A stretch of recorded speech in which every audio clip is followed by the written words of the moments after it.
Obrigado, boa tarde a todos. Quero agradecer naturalmente o convite, o facto de me terem escolhido também entre pessoas amigas e leitoras e críticas e analistas da obra do Armando. Fico muito contente por estar aqui por várias razões. Uma delas é uma razão de natureza quantitativa. Eu vou, como os meus colegas aqui da mesa, certamente, vamos a conferências, colóquios, apresentações de livros, as mais variadas coisas. E isso é sempre um drama em Portugal, porque eu já assisti a coisas absolutamente terríveis. Em Lisboa, por exemplo, não há em Caldas da Rainha, em Lisboa, em que, não vou falar dizer quem foi, mas um poeta de grande nomeada internacional tinha vindo a Lisboa a falar de poesia e não sei se, creio que não havia. Não, havia também uma tradução de um livro dele. E isto passou-se numa escola, enfim, não vou dizer qual é, mas uma escola de línguas. E foi preciso os organizadores irem pedir às meninas e aos meninos que estavam nas aulas para virem fazer número, porque era verdadeiramente vergonhoso um poeta de grande dimensão não ter público que chegasse. E eu de facto, conto esta pequena... Isto que se passou comigo passou-se. Porque ao chegar aqui estava convencido, bom, Caldas da Rainha, isto não vai ter muita gente e tal. E afinal, enganei-me redondamente e regozijo-me com isso, porque esta sala está muito bem composta, não está cheia, não está a abarrotar, evidentemente, mas está muito composta, o que francamente é muito agradável para nós e sobretudo para a memória do Armando, não é? Isso é uma primeira coisa que eu não quero deixar de referir. Não é fácil para mim, como não foi fácil para a Ana, falar de um grande amigo. Penso que aqui na mesa somos os dois que privámos mais com o Armando, e o Armando morreu há 6 anos, e isso ainda é muito forte para nós, não é? Quer dizer, eu há pouco, quando ouvia o extraordinário diálogo, e comovente, sobretudo comovente diálogo, Outre-Tombe, que a Ana escreveu, acho que ela de facto, só uma pessoa que tenha conhecido bastante tão bem o Armando é que podia escrever uma coisa daquelas. O Armando estava ali de facto a falar. E ele fala connosco apesar de tudo. Eu não sou crente, mas com a idade perdem-se os amigos, e quando se perdem os amigos parece que eles se tornam ainda mais presentes, ainda mais vivos. Ainda há dias escrevi um poema sobre isso, de facto, a propósito de um amigo que não morreu ainda, mas que está muito mal e que já se antevê que nos vai deixar.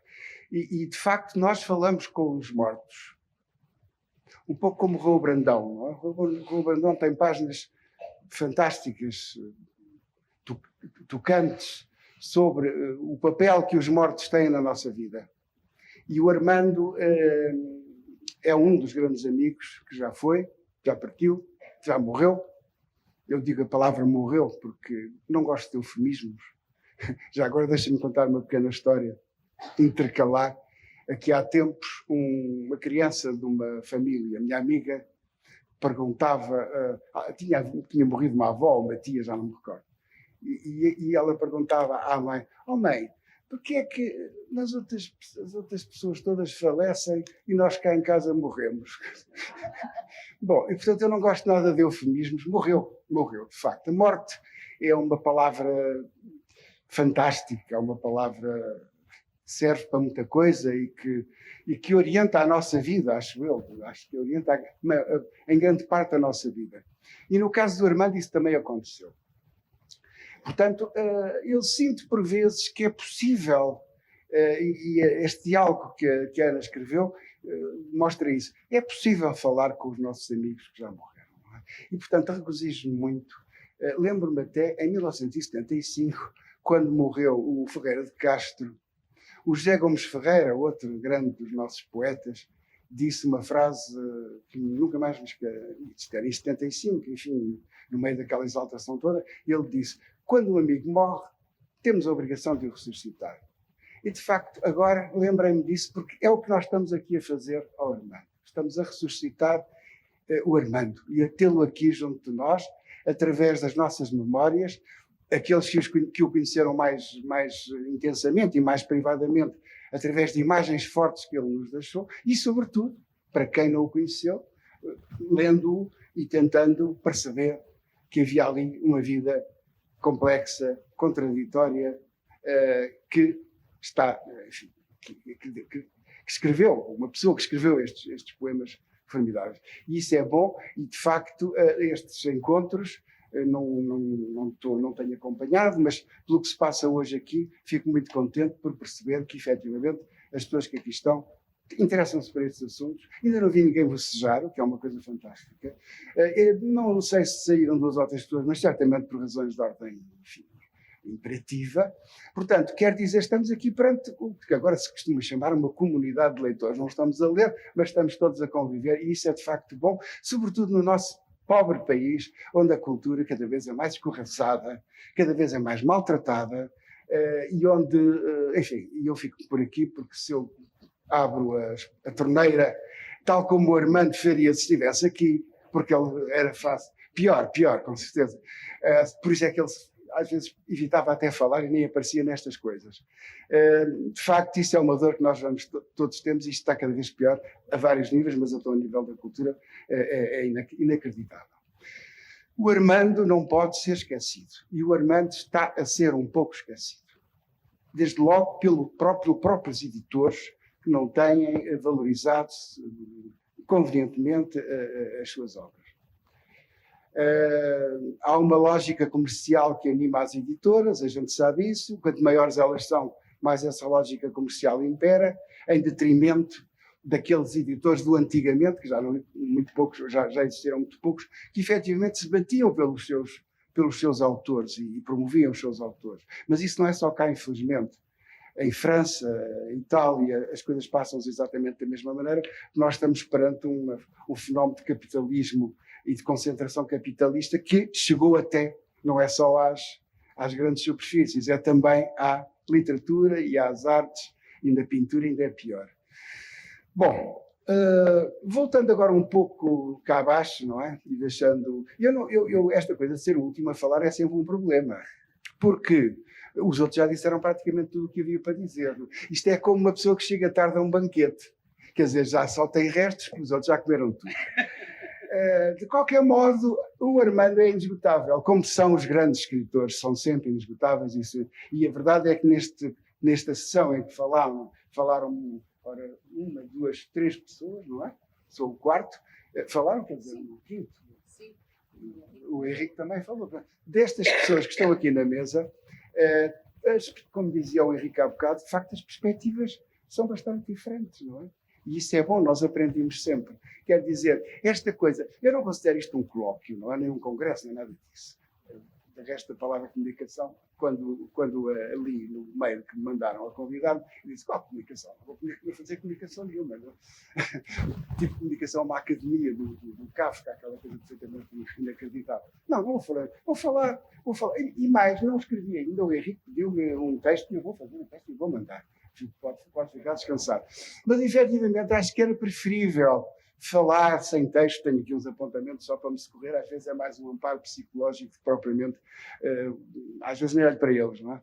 Mas a verdade é que acho que é importante falar um pouco do Armando, já não na perspectiva mais crítica e mais analítica dos meus colegas, que já o fizeram, e portanto eu não vou repetir coisas que já foram ditas, não faz sentido nenhum, mas efetivamente falar um pouco dele e do nosso convívio, e também um pouco das coisas que ele escreveu, e falar um pouco da poesia dele e dos principais aspectos da poesia dele. Mas é preciso não esquecer uma coisa também, e gostava já de entrar por este lado. Nós estamos aqui a falar do poeta Armando Silva Carvalho. O Armando Silva Carvalho foi muito mais que um poeta, não é? Ele é, de facto, um grande poeta. Eu penso, eu sou amigo e, portanto, tenho que fazer esta declaração, não é? Como já fiz. É natural que, por ser amigo, mas não, quer dizer, não. Às vezes, nós somos amigos de uma pessoa que não é um grande escritor e nós não deixamos de ser amigos dele e, no entanto, reconhecemos que não é um grande escritor e pronto. E muitas vezes temos inimigos não digo, eu não tenho inimigos, mas pessoas com as quais não simpatizo, e que reconheço que são grandes escritores. E até já os convidei para revistas que eu na altura dirigia, porque eram de facto grandes escritores. Confesso, e o Armando era um exemplo perfeito disso, este desfile de vaidades literárias, o pavoneamento literário, que muitas vezes assistimos, não é só cá, isso é geral, mas cá, como somos pequeninos, nota-se mais. Era uma coisa que o Armando detestava e eu também detesto. Não é? Portanto, agora, o facto de, sei lá, dizer aquele escritor é um tipo insuportável, não sei o quê, e há muitos, não é? Mas, no entanto, é um bom escritor. O que é que eu hei de fazer? O que é que se há de fazer? Temos que reconhecer que são grandes escritores. Estava a dizer que o Armando, para além de poeta, e de facto é um grande poeta, um dos maiores, embora temo que não seja muito reconhecido. Ou seja, se perguntarem às pessoas, diga lá meia dúzia de nomes de poetas contemporâneos dos maiores, se calhar não falam do Armando. Ou porque não o leram, ou porque... O Armando tinha um problema, e nós que o conhecemos sabemos bem isso. Ele não se promovia. Pelo contrário, se lhe cheirava à feira de vaidades, ele ia-se logo embora. Virava-se, não estava para isso. Não é? Quando o convidavam para qualquer coisa, ele dizia: Zé Manuel, não queres ir comigo? E tal. Portanto, quer dizer, estava à espera que eu fosse com ele para lhe dar um certo apoio. Se calhar com a Ana passou-se a mesma coisa, provavelmente, e com outros amigos ter-se-á passado a mesma coisa. Ele não gostava nada do círculo literário. Não é? Ele, de facto, gostava de estar sossegado a escrever, tinha cheirava-lhe facilmente a hipocrisia que reina neste nosso mundo em geral e no meio literário também. Bom, mas é de facto um grande poeta português contemporâneo, sem dúvida nenhuma. Não é? Mas é preciso não esquecer, e isso eu gostava de frisar, que ele é também um grande prosador. Eu sou mais dado à poesia, não é? Aliás, eu já vi há bocado aqui, falou-se nisso, e o Henrique até falou, usou uma expressão que eu não fixei, mas que era sobre o excesso de prosa e de romance. Não é? Há um excesso de prosa, há um excesso de romance nas nossas livrarias atualmente, não é? Quer dizer, não há ninguém que não tenha escrito já o seu romancezito. Os jornalistas todos escrevem romances, toda a gente escreve romances, não é? Bom, e eu não sou muito dado a isso. Eu, de facto, gosto mais da poesia. Considero-me poeta, não romancista. Não escrevi 2 ou 3 contos por encomenda e não vou além disso. Mas o Armando era, de facto, também um grande prosador. Eu chamo só a atenção para o romance português, que é de 75, se não estou em erro, ou 76. 77. Bom, o português, ele já tinha escrito o Alicate e o Uso e o Abuso, dois livros que, enfim, são curiosos, com um certo experimentalismo, sobretudo o Uso e o Abuso, muito na linha do que ele depois havia de continuar a escrever. Mas o Português é um romance extremamente importante. O Eduardo Lourenço, na altura em que saiu o Português, manifestou-se no sentido de dizer que este é um dos 2 grandes romances portugueses dos últimos anos, não é? E, no entanto, o Português teve 2 edições, uma primeira edição na Dia Abril, uma segunda edição no Círculo de Prosa da Moraes, e creio que não voltou a ser reeditado. E é, de facto, um grande romance. Não é? E não é só o Português, é o que veio depois, não é? A Vingança de Maria de Noronha, O Homem que Sabia Amar, os contos de Helena e as Mãos dos Homens, que é uma alusão, como sabe, ao filme, o título, é uma alusão ao filme do João Renoir. Helena e les Hommes, e ele aproveitava isso, ele gostava sempre destas brincadeiras, destas paródias, destas citações mais ou menos déguisé. E é de facto um grande brasileiro. E é também um autor de teatro, já que estamos aqui num contexto de um grupo, de uma instituição de teatro, publicou uma peça de teatro, O Menino ao Colo, 2. A Vingança também. Pois, a Vingança e isso também é extremamente importante. E agora vou contar uma coisa que se calhar muito pouca gente sabe, é que o Armando até publicou um livro de cozinha, com receitas de cozinha, não é? Chama-se A Cozinha dos Homens que as Mulheres Preferem. É uma raridade, provavelmente. O Armando não achava muita graça a isso, eu metia muito com ele. E ele dizia, pá, não fales isso, cara. Porque ele tinha-no convidado a escrever. E ele até precisavam de uns dinheiros. Como sabem, os escritores e os poetas, sobretudo, não vivem a metade larga, não é?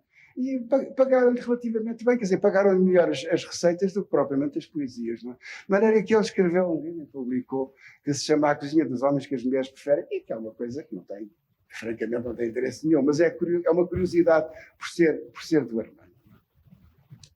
A questão da poesia do Armando, vamos voltar outra vez à poesia. Há bocado a Teresa disse que, penso que interpretei bem o que ela disse, no sentido em que ele, digamos, deitava o lirismo pela janela fora e era um poeta sarcástico e irónico e tal. Bom, eu não estou muito de acordo com isto, ou seja, eu falei com ele muitas vezes sobre a questão do lirismo. Efetivamente, não. Fui eu que interpretei mal. Mas, pronto, ok. Não foi, está aqui o... Costuma ser conhecido por, mas eu acho que não. Pois, bom. Não, que não era dado o peso devido à vertente lírica. Bom, mas não era dado por uma razão. É verdade, não era dado e é por uma razão. Ele manifestou-se várias vezes em relação a um lirismo convencional, digamos assim. Não é? O lirismo da lágrima ao canto do olho. Não é? O lirismo tremente, não é? Aquele lirismo, estão a ver. Não é claro que não é lirismo, não é? Mas é esse, as pessoas entendem isso como lirismo e, portanto, ele demarcou-se sempre de tudo isso, não é? E, efetivamente, temperou o lirismo pessoal que, efetivamente, ele tinha e que é bem patente no livro que o José Ricardo Nunes há bocado citou e referiu, e tratou e trabalhou muito bem o Canis Dei, porque de facto o Canis Dei, e eu estou inteiramente de acordo com ele, para mim também é o grande livro do Armando. Não é o único, não é? Mas é aquele que há uma clivagem ali. Há uma clivagem que se nota na obra do Armando a partir do Canis Dei. Já vou falar um pouco mais sobre isso, mas agora ainda queria estar apenas na questão do lirismo. Talvez o Canis Dei seja o livro mais lírico do Armando. É um lirismo que vem muito de dentro, que é sóbrio, mas que é extremamente profundo e extremamente violento. É um lirismo violento. Portanto, logo o contrário da ideia que nós temos de lirismo, que é uma coisa delicado-doce. E o lirismo do Armando era um lirismo visceral, um lirismo que vinha cá de dentro, não é? Que estava cheio de sofrimento, era uma coisa, era explosivo, era um lirismo explosivo, não é? E isso nota-se até naquele também muito grande livro que são As Armas Brancas. Eu estou a falar de dois que são para mim absolutamente fundamentais. As Armas Brancas é um livro com muito lirismo, só que é um lirismo explosivo, é um lirismo que é como se um Dick tivesse arrebentado. O Armas Brancas é de 77. Havia 3 anos que estávamos a viver em democracia, não é? E o Armando, como provavelmente saberão, teve no antigo regime problemas vários, como é normal, como quase todos nós tivemos, não é? Ele era jornalista, escrevia na Vida Mundial, teve vários problemas com a polícia portanto, quando chegamos a 77, mesmo aqueles que não tiveram problemas com a polícia, sentem que houve realmente que um dique arrebentou, não é?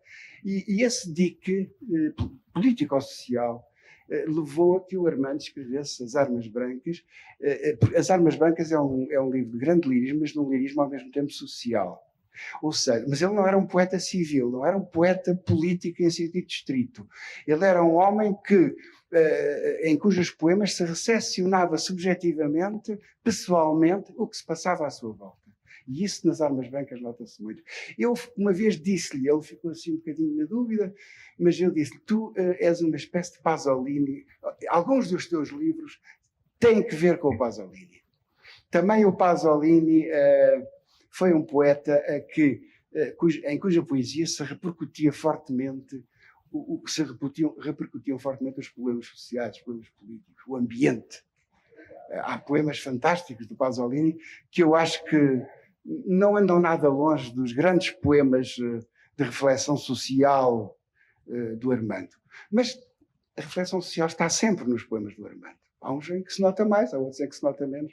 Mas aquilo não é o Armando não é um poeta solipsista, não é um poeta subjetivista, é um poeta que efetivamente está sempre na fronteira, o peso das fronteiras é um dos títulos dele, está sempre naquela fronteira entre o pessoal e o social. E isso é extremamente interessante e esse social está permanentemente a atormentá-lo. O poeta é um homem, é alguém extremamente angustiado, extremamente nervoso. A poesia do Armando é uma poesia nervosa, um nervosismo controlado, um nervosismo de facto artístico, com um tratamento formal, com oficina, com métier, mas não deixa de ser uma poesia nervosa, uma poesia trepidante ao mesmo tempo, quer dizer, no sentido de há um frémito que perpassa pela poesia do Armando e que tem que ver justamente com uma desadequação que ele tinha relativamente à sociedade. O Armando não estava bem em lado nenhum e não estava bem, sobretudo, onde estava, aqui. E era muito sensível a tudo o que se passava à sua volta e acumulava ressentimentos, não é? Ressentimentos não no sentido de fazer mal a ninguém, mas quer dizer, acumulava venenos, como todos nós, não é? Nós vamos acumulando venenos, não é? E um dia esses venenos rebentam. E no caso dele rebentaram várias vezes, não é? Para uns lados ou para outros. No caso das armas brancas, rebentaram no sentido político, no sentido social, no sentido da libertação do corpo e do prazer. É um dos grandes livros da poesia portuguesa sobre o corpo e o prazer. O corpo vivo, o corpo que sofre, o corpo que dói, o corpo que tem prazer, o corpo que não está à vontade em lado nenhum. Uma das coisas que ele me dizia muitas vezes é que os portugueses têm, eu acho que ele não escreveu isto, portanto até é importante ele dizer isto. Ele diz, não, pelo menos não escreveu diretamente. Ele dizia, os portugueses não estão à vontade com o corpo, e é verdade. Nós temos um problema, deve ser uma questão atávica, suponho eu, não é? Os sociólogos e as pessoas que estudam essas coisas poderão tentar perceber. Nós não estamos à vontade com o corpo. Nós estamos mais ou menos sempre em pose. O português é um bicho que está em pose. E o Armando percebia-se disso. Ele que era desajeitado. O Armando era um desajeitado. Não sabia onde pôr as mãos, onde pôr a cabeça, onde pôr os pés, onde pôr as coisas. Esquecia-se. Estava sempre nisso. Quem o conheceu sabe bem que eu não estou a pintar nenhum retrato expressionista, que é mesmo verdade. E era sensível a esta coisa do corpo. Do corpo no sentido em que não estamos realmente à vontade. E As Armas Brancas é um livro que tem o corpo no seu centro, não é? A certa altura ele escreve, eu não cito muita coisa, mas ele diz assim, a voz rebenta, tu és a arma branca, portanto é ele próprio, a faca é ele, o canivete é ele, a navalha é ele enquanto poeta, e é ele entusiasmado pelo clima de abertura, pelo clima de explosão, que foram aqueles anos que seguiram à Revolução de Abril. Este livro tem uma importância muito maior do que aquilo que se possa pensar.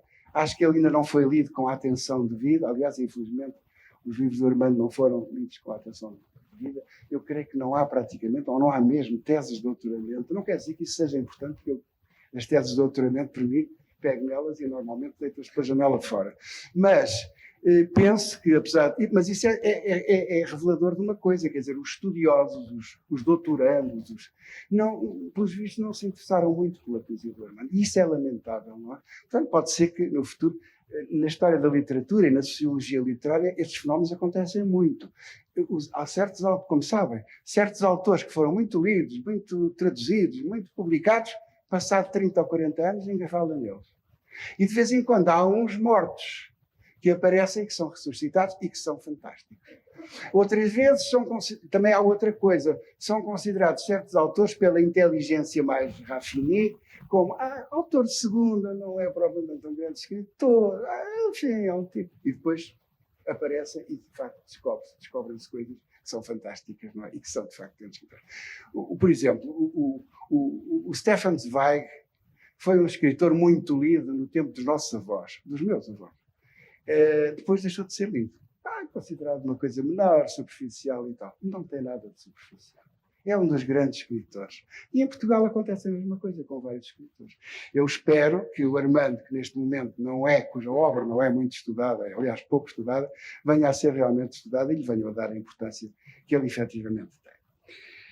Em relação à questão do lirismo, voltando outra vez à questão do lirismo, efetivamente, ele era um indivíduo, era um poeta em que o que marca mais a poesia dele é, de facto, a ironia, mas não era uma ironia satírica. Ele, aliás, várias vezes me falou nisso, também certamente não ouviu essa conversa, porque ele falava muito nisso. Ele dizia, eu não sou um poeta satírico. Ele ficava irritadíssimo se lhe chamavam um poeta satírico. O poeta satírico era o Plantino. O poeta Plantino quer dizer o poeta, não é? Nada de confusões. E outro poeta satírico era o Alexandre O'Neill. Ele gostava muito do O'Neill, mas achava o O'Neill era um satírico, sim senhor, com certeza e tal, bom, mas eu não sou satírico. Não é? Ele, entre o O'Neill e o Mário Cesarini, preferia fortemente o Mário Cesarini, porque o Mário Cesarini era irónico, cáustico e de facto terrível. E lá estava, era um homem do corpo. A poesia do Cesarini é feita através do corpo. E isso era um aspecto que o Armando gostava muito. E o Armando também é assim, quer dizer, é um poeta do corpo, é um poeta. Eu não me lembro de muitos casos na poesia masculina portuguesa, como o caso do Armando, a nível do prazer, do corpo, do sexo, de forma direta, violenta mesmo, como ele trata isso. Há na poesia feminina alguns casos, a par de uns em que o erotismo é suave, é, digamos, entre aspas, aceitável, há casos em que há uma certa violência erótica. Dou como exemplo uma poeta, provavelmente também muito pouco conhecida, que é... agora falhou. Não, aquela... não, a Judite Teixeira não. Está viva ainda. Não. Eu digo já, só um momento. Desculpem lá que está a esquecer. A Eduarda Chiote, exatamente. A Eduarda Chiote tem poemas de um erotismo fortíssimo, uma coisa. A Teresa Horta não vai tão longe. Eu gosto muito da poesia da Teresa Horta, não queria desvalorizar nada. Só que a Teresa Horta é mais compostinha, digamos assim, apesar de tudo, passa a expressão, não é? Ela estivesse aqui ia-me matar. Mas é... Não, sim, talvez, sim. Aliás, o Luís Miguel Nava, com aquele livro, como é que se chama? Hoje a memória está muito mal. O Vulcão. É um livro que anda muito perto, aliás, foi publicado mais ou menos pelos mesmos anos das Armas Brancas, não é? Anda muito perto disso, o Vulcão. Mas voltando a falar na Eduarda Chiote, porque de facto a Eduarda Chiote vai mais longe, quer dizer, é uma pessoa, pela própria natureza dela, com tudo isto. Aliás, era grande amiga do Armando, não é? Uma grande amiga do Armando. Também tem poemas de uma certa ferocidade erótica muito interessante, não é? E que eu encontro nos homens muito menos, mas de facto na poesia masculina o Armando é um excelente exemplo disso. E há um livro dele, não é um livro, é uma plaquete, que é Eu Era Dessa Areia, que é um poema de um erotismo feliz, digamos assim, ou seja, o erotismo do Armando não é um erotismo, geralmente não é um erotismo feliz. É um erotismo ressentido, é um erotismo que pede contas é um erotismo violento, com violências muitas vezes recíprocas. O poema Eu Era Dessa Areia, que acho que depois nesta reunião da poesia aparece com um título diferente, que é Eu Era de Areia, houve ali uma alteração, mas é o mesmo. Esse poema é de um erotismo muito, muito feliz, muito agradável. É talvez o único caso na poesia de Armando. Agora não tive o trabalho de estar agora a ver tudo, naturalmente, mas das leituras que venho fazendo ao longo dos anos dos livros do Armando, é o poema onde há uma certa tranquilidade que é raríssima desse ponto de vista erótico. Outro aspecto que eu queria também referir na poesia do Armando, não vou bater nas teclas já cansadas da deambulação, do Cesário Verde, do cesarismo, todos nós sabemos, ele próprio reconhecia, nunca ouvi dizer que não se sentia marcado como quase todos nós, não é? A poesia do Cesário Verde é uma poesia que nos marcou a todos os leitores de poesia, escritores, etc. E o Armando tem esse aspecto muito patente, sobretudo por aquela dialética, digamos assim, do campo e da cidade, o campo e a cidade, não é? Ele é um homem do campo, uma infância campestre, há uma expressão dele que eu até aqui anotei para ler, que é, ele fala numa neurose campestre. Neurose, há um dos poemas em que eu retirei esta expressão, uma neurose campestre. De facto, o campo, a aldeia do Armando, como todas estas aldeias, por aqui, por ali, pelo país fora, naqueles tempos, o Armando nasceu em 38, se não estou em erro, portanto, quer dizer, não devia ser nada fácil viver naquelas aldeias, não é? E o Armando sentiu muito cedo a fronteira, lá está o tal peso das fronteiras, que era a fronteira da própria aldeia, desde logo, não é? Ele queria sair da aldeia, ele queria sair em sentido, não é em sentido físico, também, mas em todos os sentidos, queria sair dali, não é? E isto não tem que ver com a aldeia dele, eram todas as aldeias assim, era a época, aqueles anos 38, portanto, guerra, pós-guerra, tudo isso devia ter sido, de facto, inacreditável. Eu ainda conheci esta zona aqui quando era jovem. Aliás, as primeiras vezes que vim para aqui, para estas aldeias, Olho Marinho, Sobral da Lagoa, a Moreira, são aldeias ali do concelho de Óbidos, não é? Administrativamente pertencem a Óbidos. Eu conheci essas aldeias nos anos 60. Já foi há muito tempo, não é? E, de facto, bem, começo por dizer que as aldeias, algumas delas, pelo menos, não tinham luz, nem água canalizada, não tinha nada disso. Era uma coisa absolutamente inacreditável. Não sei se conhecem um filme do Buñuel, que é Las Urdes. É um documentário que ele tem, que ele mostra uma aldeia de Espanha, daquela altura, do tempo do Franco, eram coisas tenebrosas. E aqui não estávamos muito longe disso. Portanto, essa necessidade de sair. Agora, o campo marcou sempre. O vocabulário dele, para além da neurose campestre, ele tem um vocabulário, que é provocado por essa própria neurose, naturalmente, que o acompanha sempre, praticamente até ao fim. Porque há depois um regresso, não é?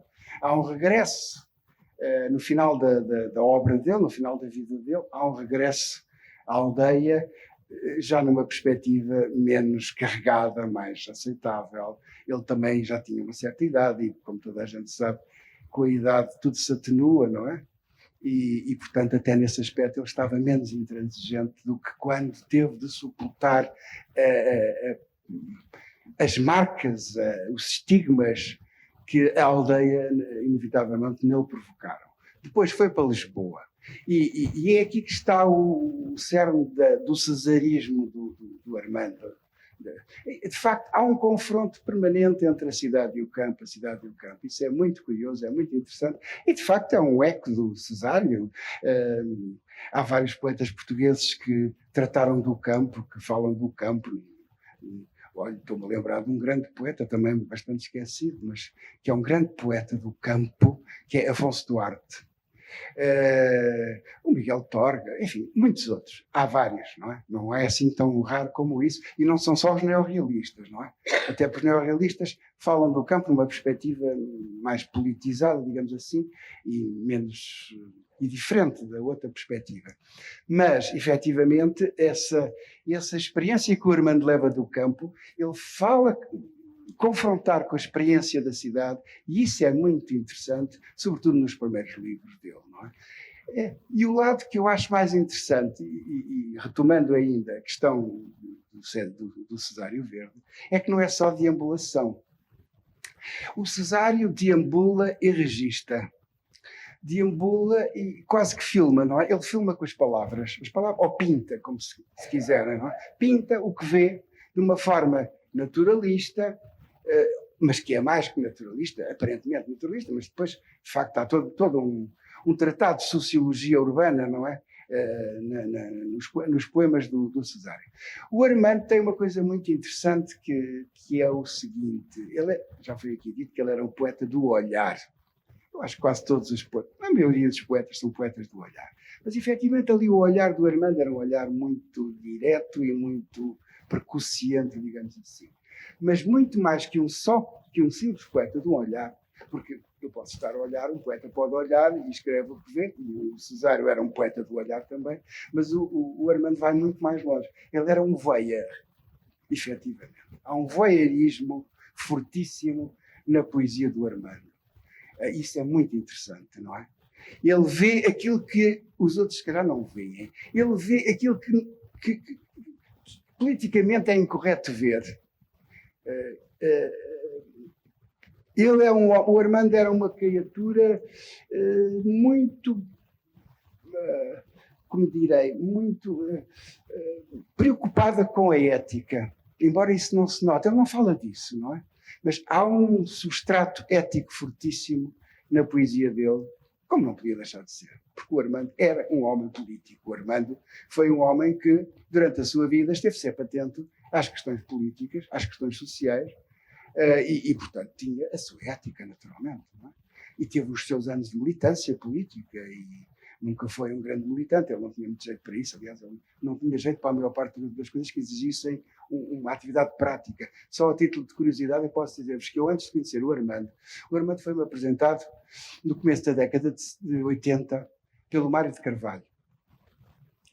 E nós tivemos umas reuniões, não interessa agora ao caso, o Mário de Carvalho, o Armando e o António Torrado.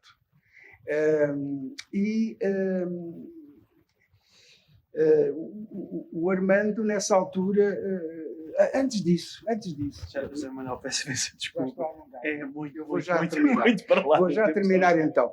Eu peço desculpa também, mas isto por isso é que eu não trago papel, porque se tivesse papel, terminava na altura certa. E assim tenho sempre uma margem de manobra. Mas deixem-me só contar-vos que eu, antes de conhecer o Armando, eu sou advogado e encontrava muitas. O Armando era licenciado em Direito, nunca foi advogado. Fez o estágio e eu encontrava nos tribunais, precisamente quando ele andava a fazer o estágio. E cheguei a falar com ele, assim, e ele não tinha jeito nenhum para aquilo. Não tinha jeito nenhum para aquilo. Felizmente nunca advogou. Teria sido catastrófico. Porque ele não tinha, de facto, esse lado, o sentido prático das coisas. Mas pronto, peço-vos desculpa por me ter alongado. Naturalmente entusiasmei-me a falar de um amigo e é sempre assim. Muito obrigado.